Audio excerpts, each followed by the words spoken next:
Hey everybody, welcome to Jacob's Quest, and today I've just finished watching episode 16 of The Bad Batch, the season 1 finale. And as always, this is going to be a spoiler review, so obviously go watch that first and then come back.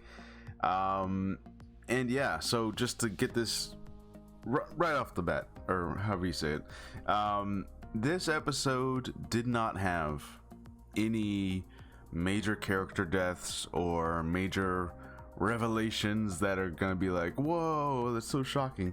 This was definitely much more of a much more of these character interrelationships between Crosshair and the rest of the crew, and basically tying a knot on that whole situation and just trying to see where everyone stands by the end of this season.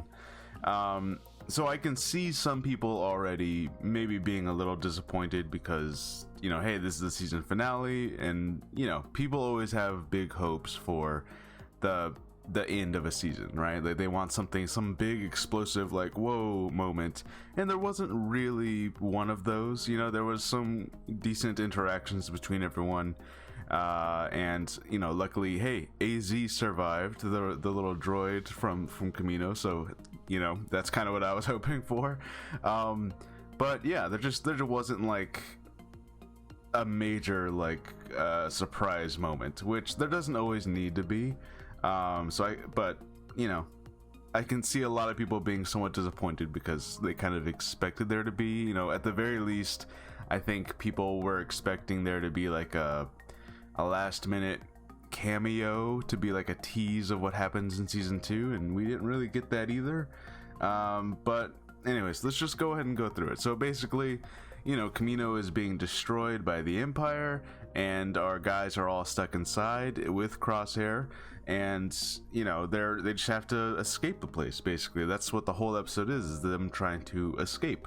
They get caught between some wreckage at different points. They go from room to room trying to, at one point they get attacked by this giant sea creature, which apparently Kamino's only been safe because the power stays on, which wards away this underwater creature. So that was kind of interesting to learn. And yeah, that's really about it. I mean, they managed to get to the room where they were all created. They do confirm that Omega is older than they are. So there was a little bit of confusion there. Some people were like, wait, if Omega was made 8 years ago or 10 years ago, they were trying to do the math. But basically they do confirm, yeah, Omega is older than all of them. She saw them all get created. They make that very clear. The other thing I want to say about this episode is that this was very dark, and I mean in a literal way, like it was, they were in a bunch of dark rooms and you're mostly relying on their flashlights to tell what's happening, which obviously makes sense. The place is getting destroyed, they're underwater, all the power's gone out. But I will say it kind of made it hard to see at certain points. It was like, I had to take my phone and put the phone on full light. I had to turn the brightness all the way up on my phone just to try and see what's happening in this episode sometimes. So that was a thing. I'm sure that's definitely going to get talked about by some people. So just letting you guys, I don't know, it didn't bother me a whole lot, especially because there wasn't much going on in the way of major revelations or anything. It was just them trying to go from room to room. But it was a very dark episode and sometimes hard to see, so that was a thing. And yeah, basically they managed to get inside the tubes that they were created in, and that is their way of escaping this place, because they basically they have the plan of everyone get inside a tube, they break open the windows, and they are able to float to the top with AZ's help of avoiding all the debris. And for the most part it works. There is one moment where there's some debris traps Omega's tube, and AZ manages to let her escape at the last minute, but his power is dying, which I guess that makes sense. How much charge does a droid hold? When's the last time he got charged? It's just a plot thing, right? Okay, now his power is dying to make the situation more dire. And I'll say this, look, I wanted AZ to live. Well, you know, live, however much you can say a droid lives. But I wanted him to be around, I guess is what I'm saying. But when his power goes out, and Omega just got free of debris, and she's just now being saved, she's like, I'm going after him, and she dives and tries to save the droid, and she almost dies trying to save him. And I was honestly kind of frustrated at Omega, because there's been some complaints I've seen people say of, like, you know, Omega, her most annoying quality is that she's so goody-goody that she will constantly, no matter who it is or what the situation is, she will constantly be like, we have to save them, we have to help them, we have to save them. And it, like, I get it, she's you know, she's a good person and she always wants to help no matter what, even if the person in question was like just trying to shoot at them, she still will turn around and be like, no, but we gotta help them because we're the good guys. But I think in this situation, it's like, Omega, you're gonna die trying to save the droid. And don't get me wrong, I like the droid, but you know what I mean? Like, the whole point of his job, what he was trying to do was save you, and now you're gonna die trying to save him. I don't know. It's like, the droid, he's not gonna drown, you know, you can manage to fish him out later and then just recharge him. He's fine.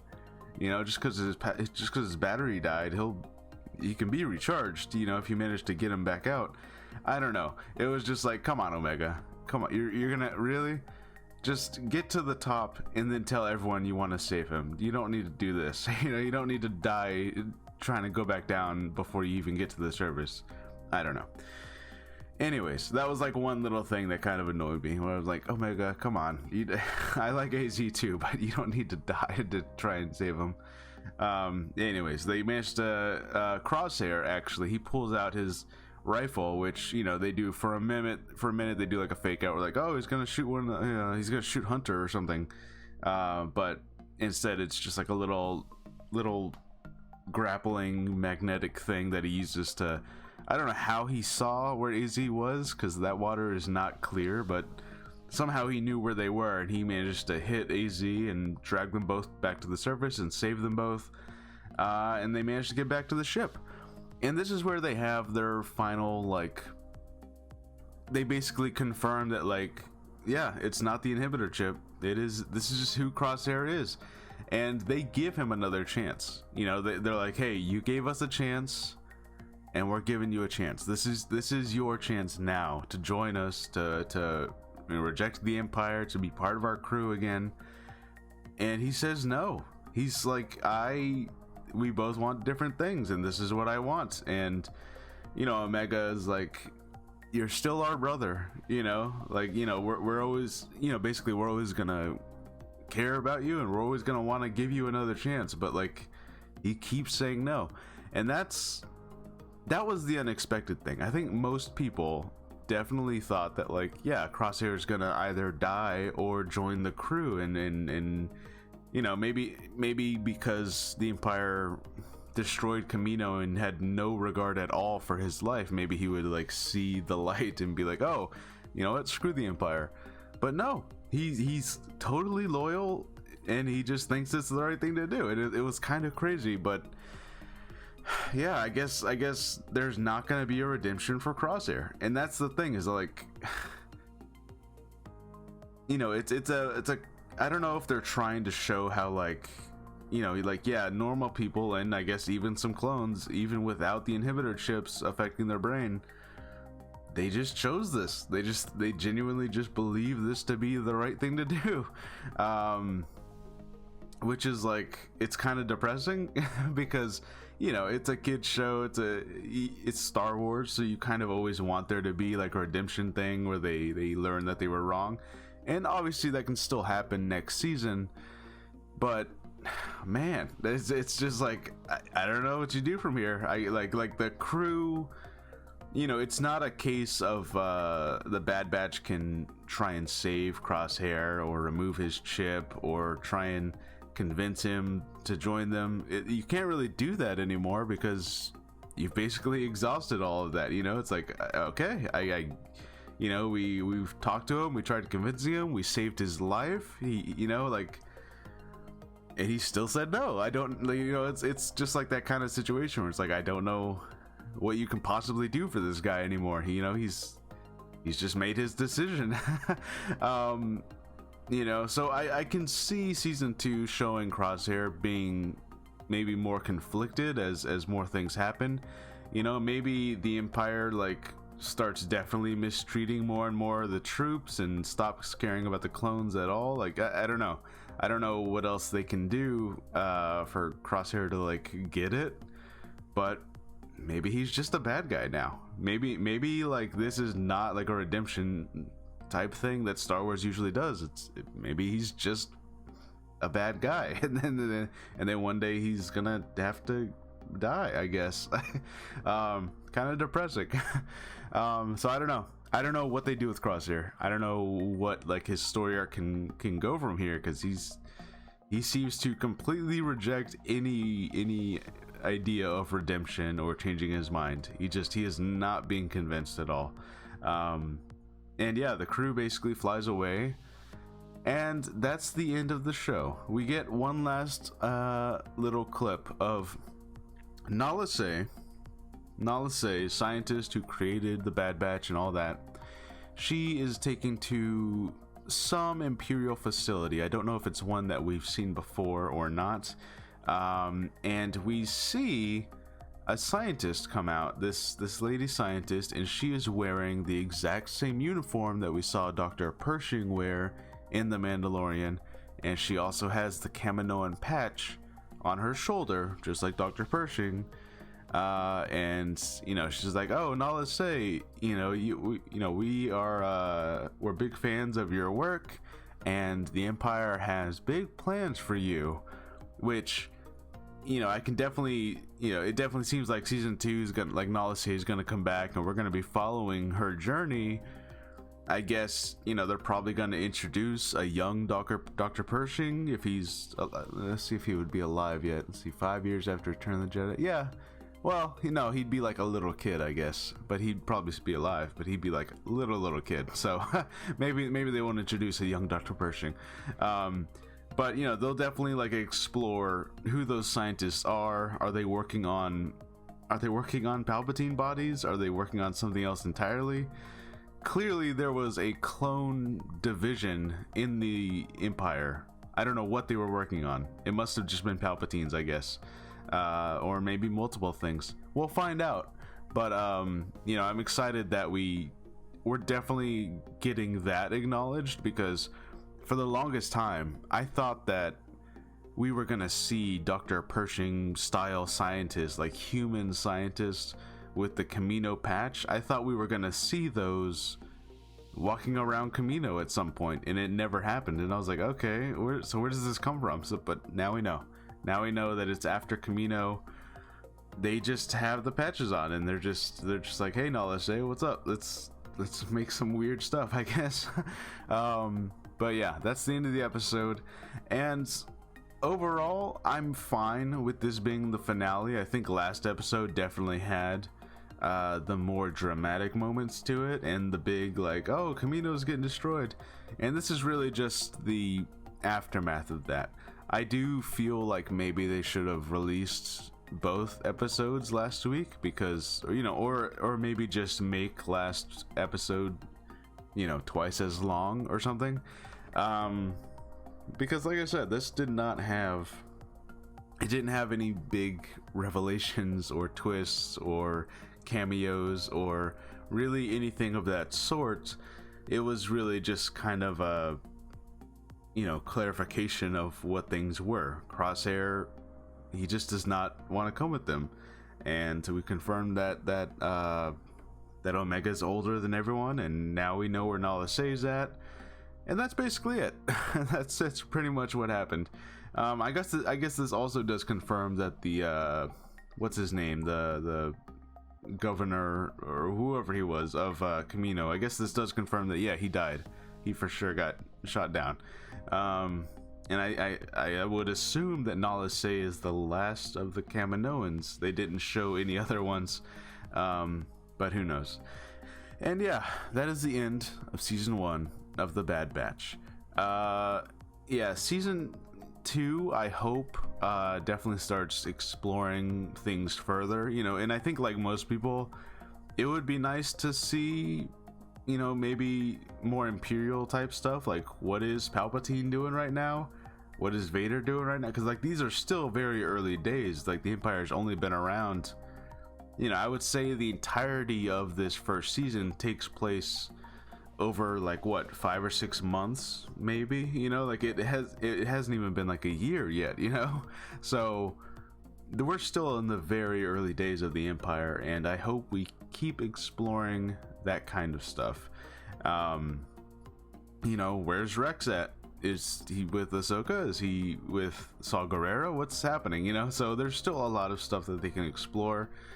And yeah, overall I'd say this season was a fine first season. There were definitely like highlight moments that were like, oh, okay, this is something that, you know, if you're interested in Star Wars, you should probably watch this one episode or maybe just this one part. But overall, it was fine. There were, you know, I don't want to say filler episodes because we know, you know, we should have learned our lesson by now that pretty much anything in Star Wars, even if it seems like a filler episode, it's gonna have some level of significance later on. At some point it's gonna do something, you know. So I don't want to say that there's like a bunch of filler episodes, but there was definitely just a lot of like one-off adventure episodes trying to get you to care about the Bad Batch and, you know, this whole crew. And, you know, I would say that if that was its job of this first season, was just to like, hey, get you to care about these people, get you to know their personalities and how they all work together, and, you know, that, like, I would say it succeeded there, you know. This was not like the most exciting, this wasn't like Loki where every episode was like this, oh my god, what's gonna happen next, you know. It wasn't like that.